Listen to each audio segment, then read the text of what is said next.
ng June 30 at hindi po ito tapos, dismiss na po yon. Ayun. oo. Dismiss na po yon. So wala na pong jurisdiction si 20th Congress kahit magsasalita sila doon, i-consider nila, wala silang jurisdiction.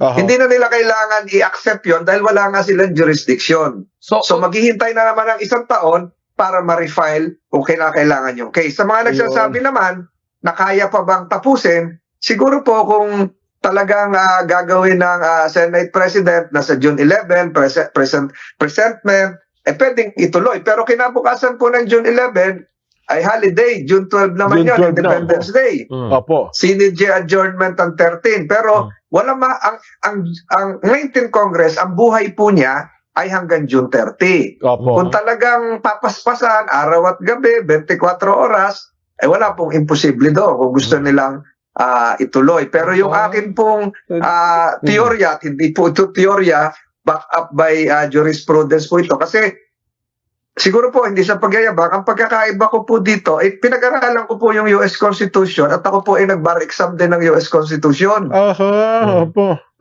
Nag-bar exam po ako sa New York, kaya medyo kabisado ko po ito ng kaunti.